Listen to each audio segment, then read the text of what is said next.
Hello everyone. In this video I want to do something a little bit different and talk about Favor of the Gods. So if you were to look up Favor in the wiki, it will lead you to the Favor of the Gods page.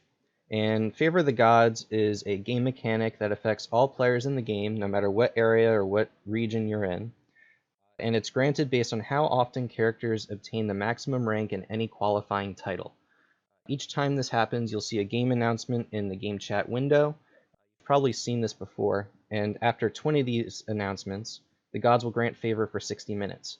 If any player in the world achieves another maximum title during this 60 minutes, the duration of Favor of the Gods is extended by 3 more minutes. So in order to tell whether or not Favor of the Gods is active across the whole game at any specific time, you just have to use the /favor command in the type window, and it'll tell you exactly how many minutes are left of Favor of the Gods, or if Favor of the Gods is even active. Now what's so important about this is that during the 60 minutes of Favor of the Gods, the drop rate of rare items increases. This basically means you'll get more gold item drops in this time period. So the best way to test this is just to do some farming.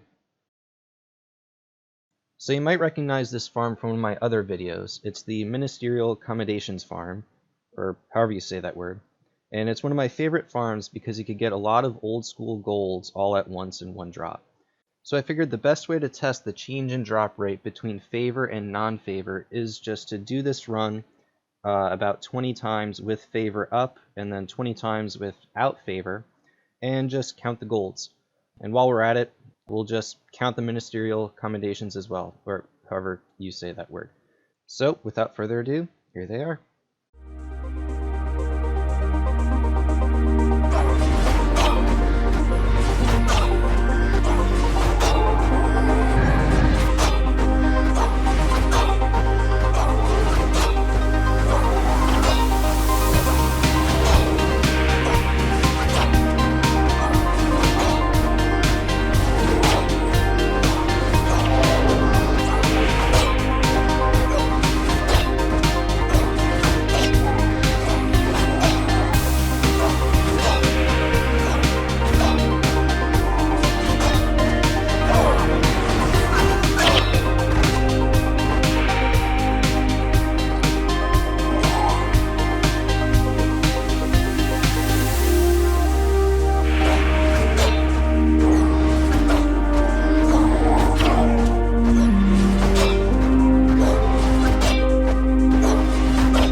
So as you can see here, I put all the data into some tables, put the number of gold drops and ministerial accommodation drops per run in each of its own rows, calculated the totals, and just put them in these tables. So total, you can see here, we got 26 more gold drops in favor and 7 less ministerial accommodation drops with favor up. So I'll be the first to admit I'm not a statistician. I'll let everyone make their own analysis of the individual drops per run and etc. But my take on it is that the gold drops per run seem to come in waves.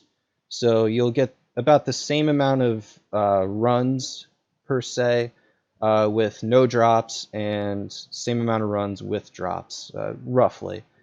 But with favor up, those waves seem to be higher. So you'll get a lot more 4s and 6s. There's a 6 there, 6, 7, 5, 6, another 6, and etc. And you'll get your occasional 0 and 3 in there as well. Whereas compared to non-favor, you'll still get golds, but not so many of them. So you'll get the occasional 6, there's a 4 there, there's a handful of 3s, a bunch of 1s and 0s. So that's just my take on it. I'll let everyone make their own analysis on that. In terms of ministerial accommodations, we got more with non-favor than with favor, but my take, the numbers seem close enough that it could mean that favor doesn't affect them. It could just be a random occurrence just with the runs that I did and what drops I got, etc. So it could just be something with that. So that's just my take on it. I'll let everyone make their own decisions and analysis on what's going on here. But hopefully this video has been informational and enjoyable. Hopefully I'll be able to do something like this again. So yeah, thanks for watching.